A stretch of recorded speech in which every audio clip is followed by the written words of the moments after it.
para el siglo XXI, la ha publicado la revista de la Agencia Española de Cooperación Internacional, ha hecho una selección del millón de escritores de literatura hispanoamericana y Emma Villazón es la escritora que forma parte de esa publicación, que es esta que tengo aquí, Poesía en lengua española del siglo XXI.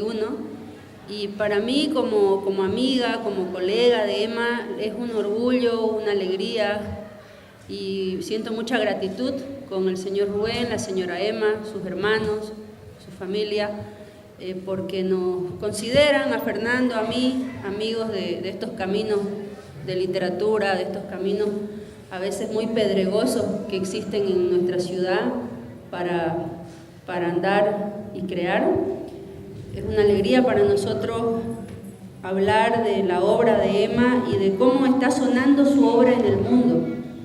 Ahora yo tengo la oportunidad de estar en Santiago de Chile y participar también en Montevideo, Uruguay, en Buenos Aires, en varias ciudades de América Latina, participar en festivales internacionales de poesía, en encuentros literarios, y siempre he asumido un reto como escritora, como amiga, como contemporánea de Emma, de empezar en cada una de mis participaciones leyendo, recordando la obra literaria de Emma, porque su voz física no nos puede acompañar, pero su voz poética, su voz literaria está presente. Y nosotros, los que tenemos todavía voz física, siento que tenemos la responsabilidad y el gusto de recordar esa voz literaria, ese legado que nos ha dejado Emma y que está sonando en el mundo, ya no solo en español, sino en inglés, en francés. Y esta revista que queremos compartir y presentar hoy, que la editó su compañero de vida, Andrés Agens, académico chileno, escritor, lingüista, junto a varios escritores de América Latina y de Canadá, hacen una valoración. Esta es la revista, ahí la pueden ver luego. Es una edición de Marcon Soroche. De esta revista Emma Villazón era coeditora, y en esta revista la edición última le hacen un homenaje a Emma Villazón, el Soroche Emma. Entonces ustedes van a poder apreciar y conocer a profundidad el legado literario de Emma en cada uno de los ensayos académicos que escriben los investigadores de la obra de Emma, porque es un trabajo que se sigue haciendo día tras día. En uno de los festivales de Montevideo el año pasado, el escritor Rafael Pineda había conocido la voz poética de Emma Villazón, y él se refería a Emma Villazón como una voz lúcida y una voz que quiebra las estructuras y a la que le van a temer muchos poetas que no asienten a la crítica literaria.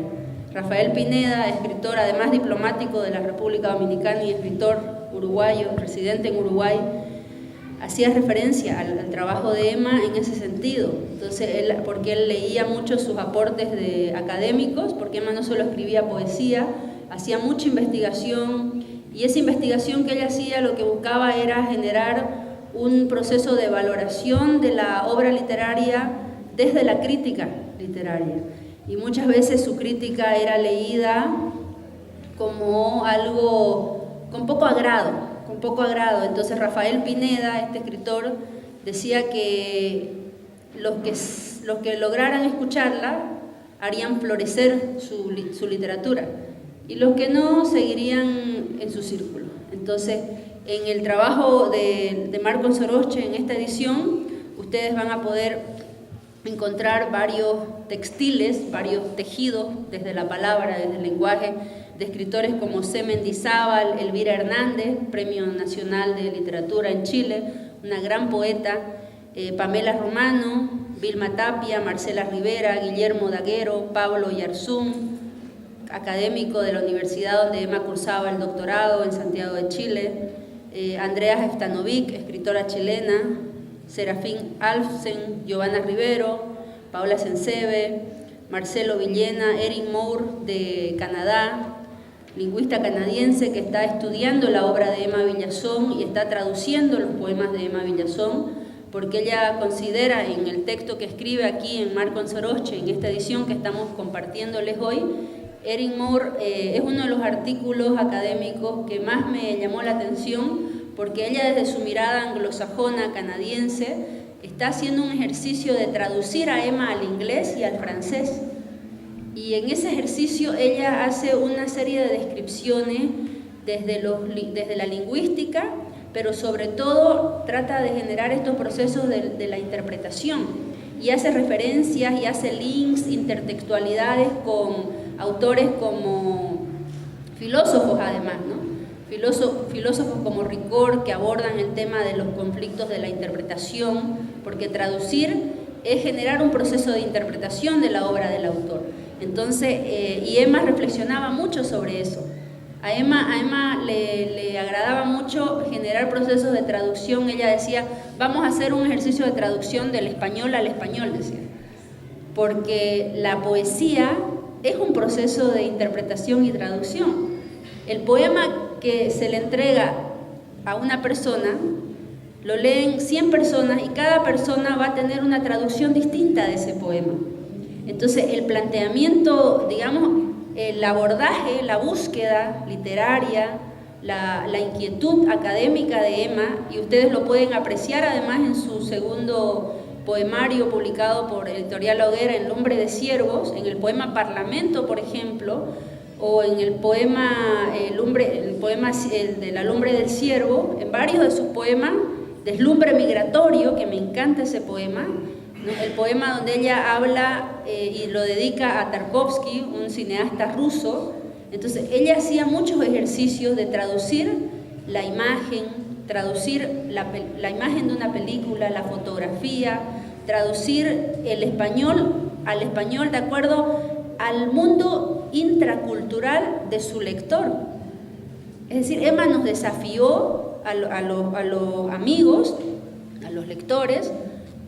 Yo diría que fue una persona que introdujo esta forma de ver la poesía, esta forma de leer una obra literaria que no se limita a la simple sucesión de hechos cronológicos, a la simple sucesión de metáforas, de imágenes, no se queda en la construcción gramatical, sino que Emma nos sacude en cada uno de sus poemas.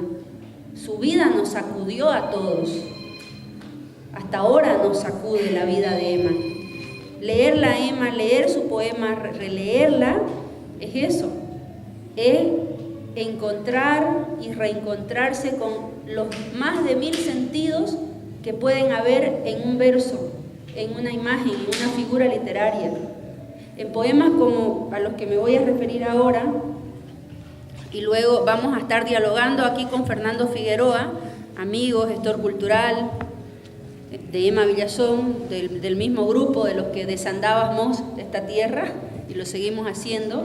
En este poema al que me refería, por ejemplo, Deslumbre Migratorio, ella dice: parece que llegas a casa, primera de aves en refacción, y palpas la severidad que imprime el movimiento. Fíjense, palpas la severidad que imprime el movimiento. Es potente.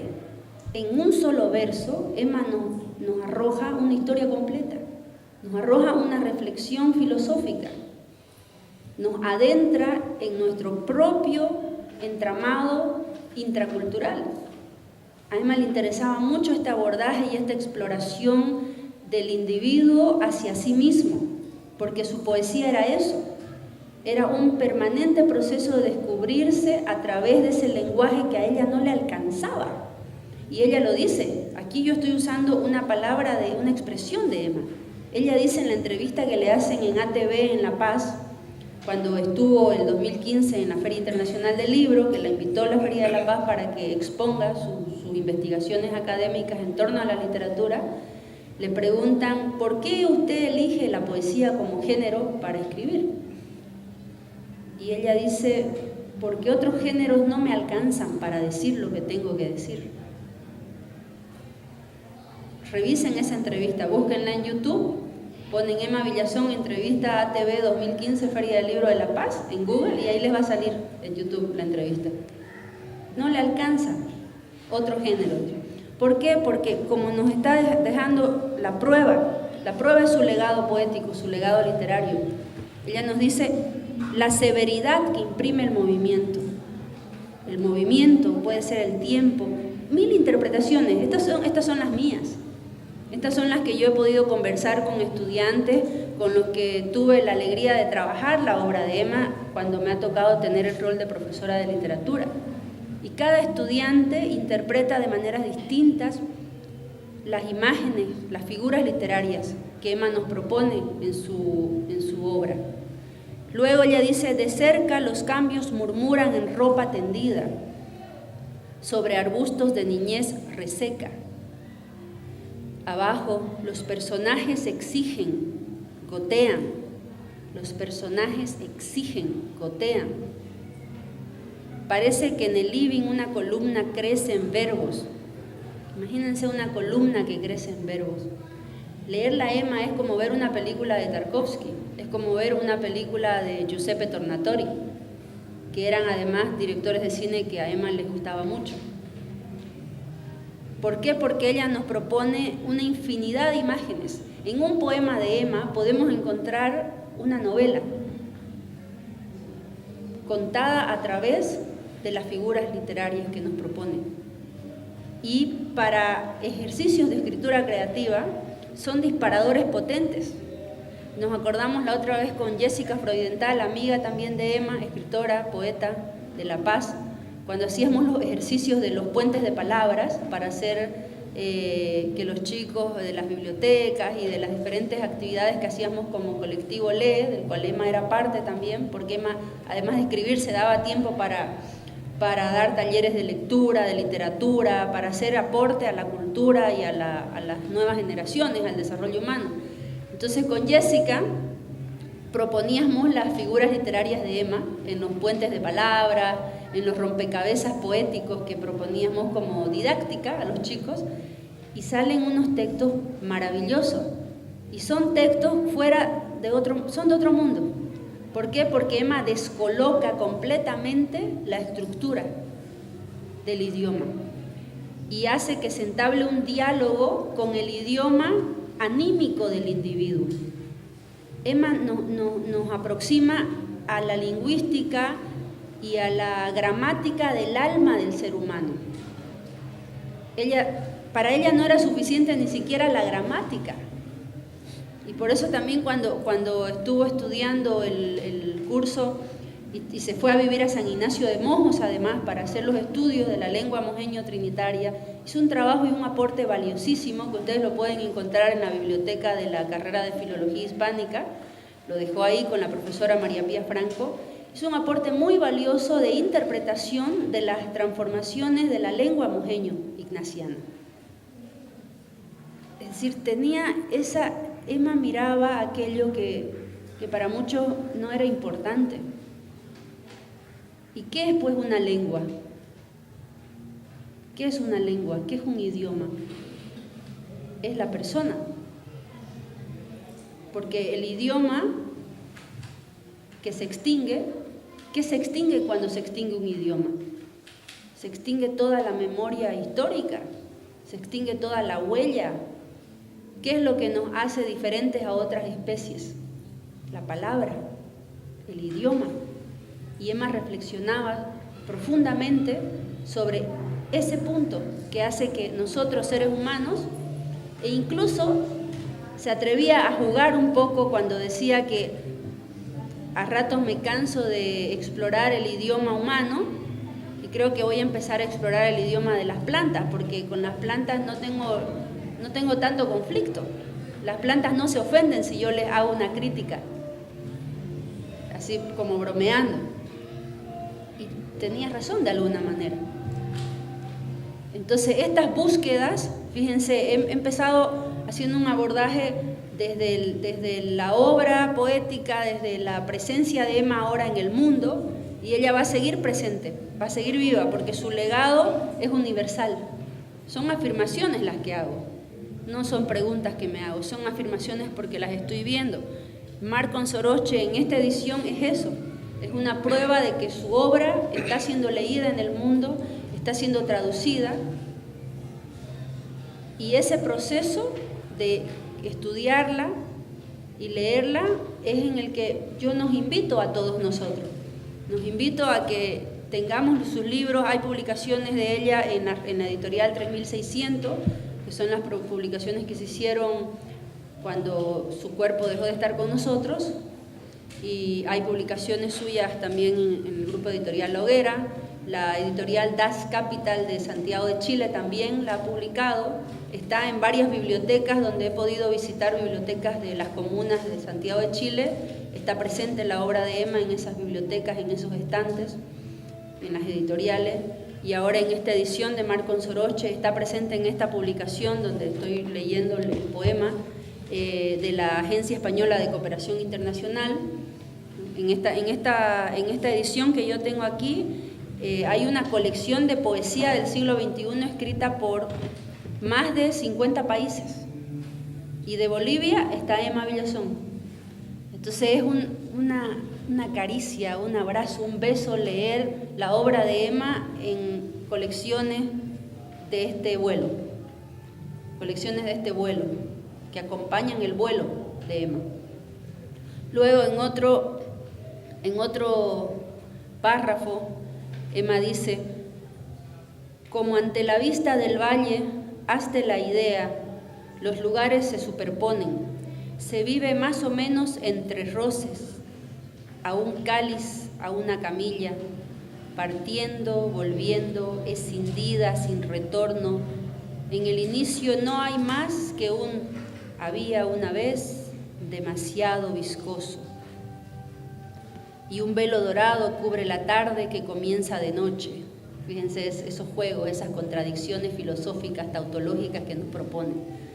Emma exploraba mucho el pensamiento de los eternos filósofos, pero desde la metáfora, desde su propia vivencia, desde su propio estado interior y su propia observación del mundo que la habitaba y que ella habitaba.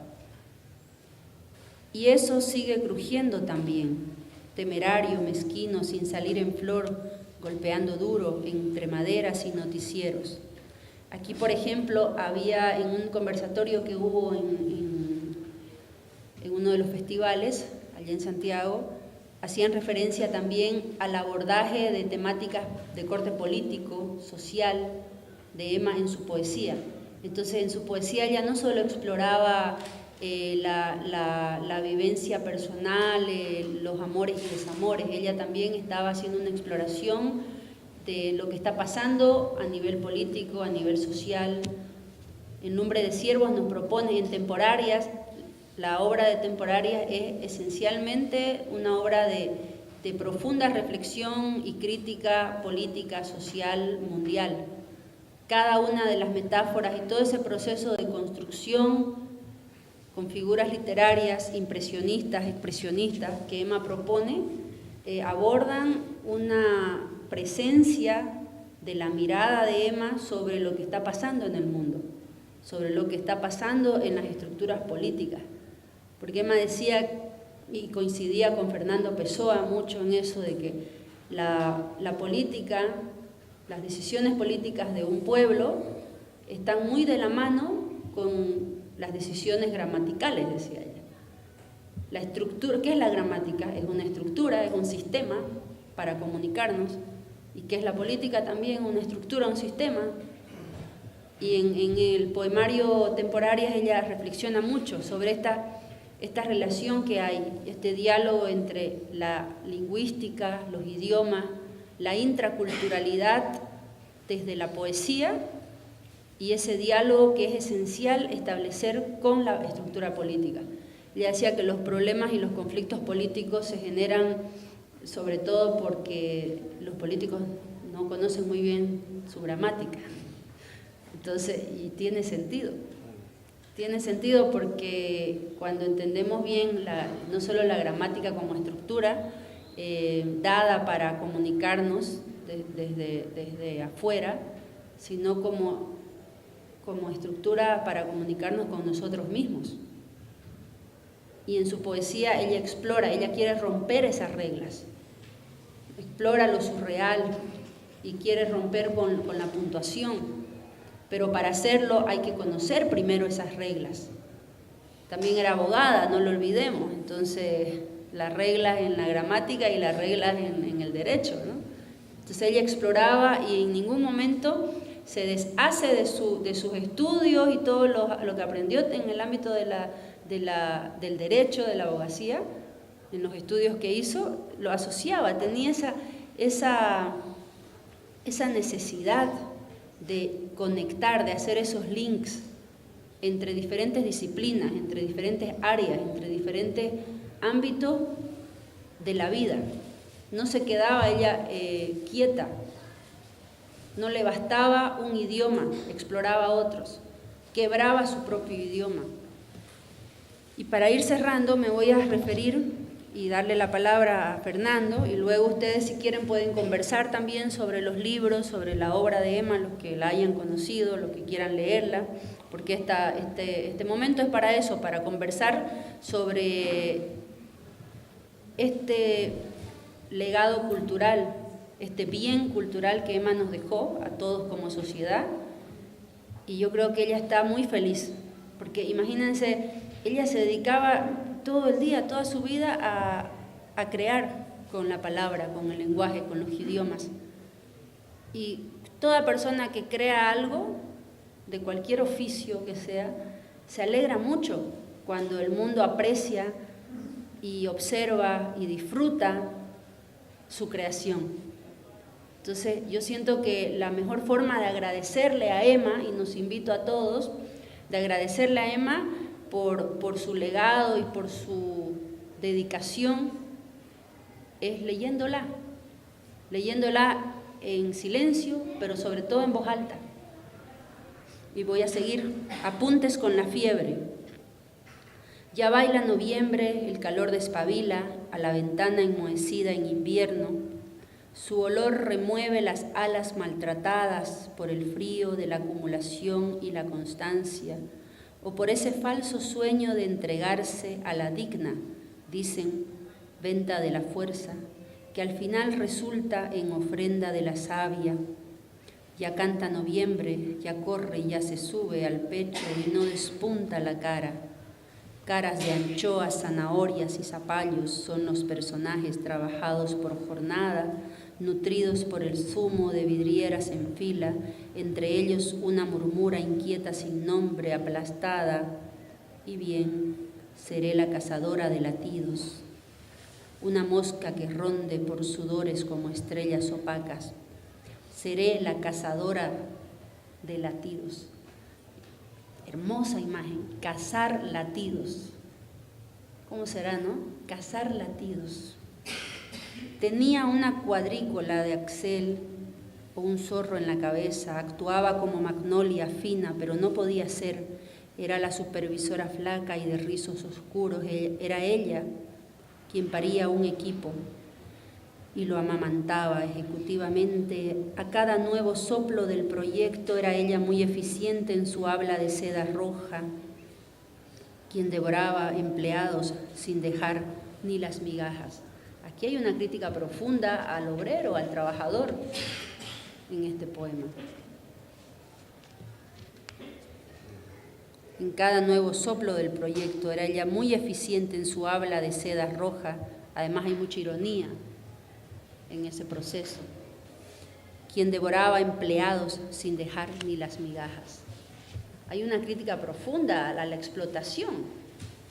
Entonces, leamos a Emma entre líneas. Quedémonos con su figura, porque leerla va a generar que nos volvamos ciudadanos más reflexivos con lo que está pasando en nuestro entorno. Entonces, Emma no era una poeta que se quedaba solo con la palabra porque sí. Ella estaba provocándonos a entrar en un diálogo acerca de lo que nos importa realmente, en un diálogo sobre cómo nos estamos tratando los seres humanos.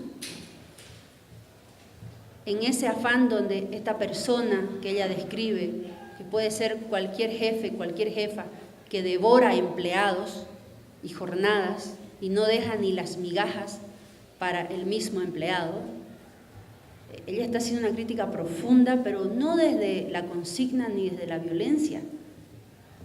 Ella está diciendo, nos estamos devorando a tal grado en la jornada laboral que no queda ni una migaja de mí misma para ir a dar algo de mí a mi familia después, o ir a darme algo a mí misma cuando llegue a mi casa a querer descansar. No quedó ni una migaja de mí. Es fuerte. Entonces, Emma nos plantea una crítica social que no tiene nada que ver con las marchas, con los paros, no. Si la leemos, vamos a lograr realmente entrar en un estado, yo diría, hasta de meditación, porque ella está meditando cada detalle, cada movimiento, cada acción, está meditando sobre la conducta, el comportamiento de todos los oficios, de todas las personas. Ese es uno de los poemas que me encanta. Y en otro poema que tiene en el libro de Temporarias, en todo el poema ella se pasa hablando sobre el oficio del editor, sobre el oficio de la persona que trabaja con el lenguaje, con la palabra. Y ahí yo sé que ella está hablando, cuando leí varios, son 3 de esos poemas en Temporarias, yo sé que ella está hablando de ese tiempo que trabajó como editora y creativa de una editorial allá en Chile. Hacía obras maravillosas, pero la editorial estaba portándose injustamente con su trabajo creativo. Y era una forma de desahogo también de ella. Ella nunca me lo dijo, pero yo me di cuenta en ese poema. Una editorial chilena. Entonces, porque ella hacía, realmente se entregaba al trabajo. Se quedaba, cuando me tocó visitarla y quedarme compartiendo con ella y con Andrés varios días, yo estaba en mi proceso personal, ella me acogió ahí, pude observar cómo dedicaba horas y horas y horas a un mismo poema. Le daba vuelta, trataba de... Y ella era así hasta en sus relaciones con las personas. Observaba, trataba de... no juzgaba, trataba de comprender qué estaba pasando en el interior, en los diálogos valóricos, intraculturales de ese individuo, para que tenga esa conducta. No cuestionaba, no juzgaba, no etiquetaba. Y en su poesía ustedes pueden observar eso también. Ella nos propone una transformación que no tiene nada que ver con hacer un paro, una marcha para cambiar algo desde las consignas.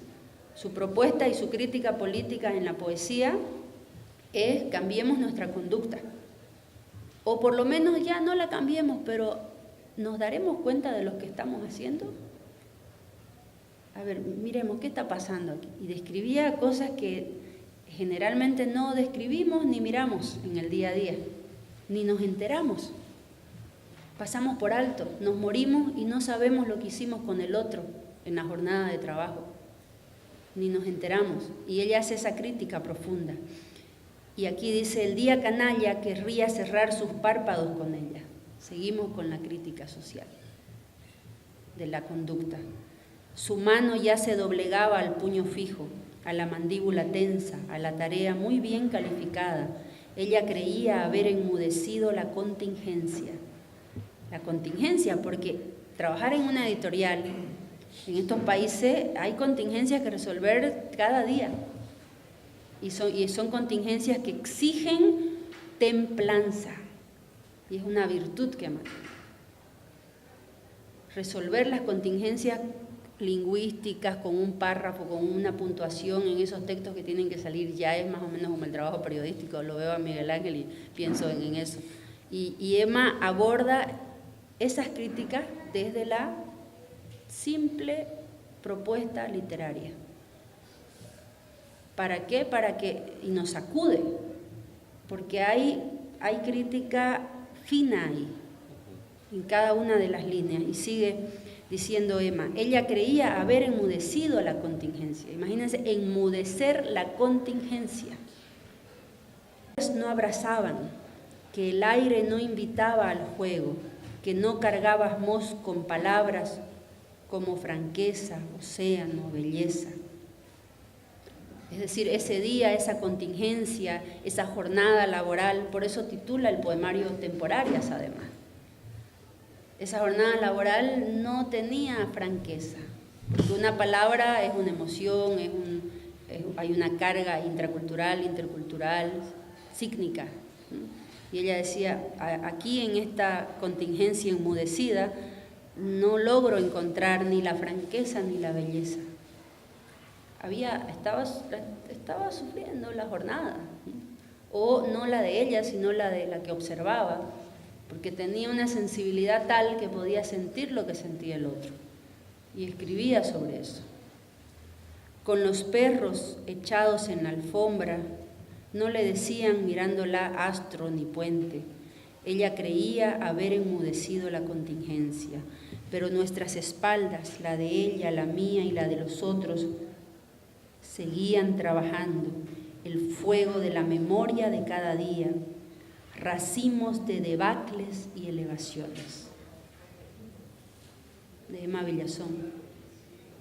Los invito a leerla entre líneas, a leer un poema de ella, un verso, y quedarse con ese verso dándonos vuelta, porque nos va a detonar tal vez incluso nuevos textos o nuevos diálogos, nuevas formas de hablar sobre lo mismo. Emma nos propone nuevas formas de hablar sobre lo mismo y nuevas formas de hablar sobre lo que no queremos hablar, porque tenemos miedo de hablar sobre nuestra conducta en el trabajo, sobre nuestras relaciones más sutiles. Y Emma lo hace en cada uno de sus textos. Lo hace en Fábulas de una caída, lo hace en Lumbre de ciervos, lo hace en Temporarias, lo hace en los cuentos que publicó con Editorial 3600 y en obra inédita suya, porque no paraba, era una máquina de producir ideas y además una máquina de sistematizar la emocionalidad, la sensibilidad del otro, de registrar. No paraba nunca de registrar con sus ojitos de sésamo lo que pasaba a nuestro alrededor y con su sensibilidad. Entonces le voy a dar la palabra a Fernando, amigo igual, compañero de este viaje por la Tierra y luego por el cosmos, y los que quieran, porque la idea es conversar sobre el legado literario de Emma, y los que quieran participar, decir algo, están también invitados. Fer.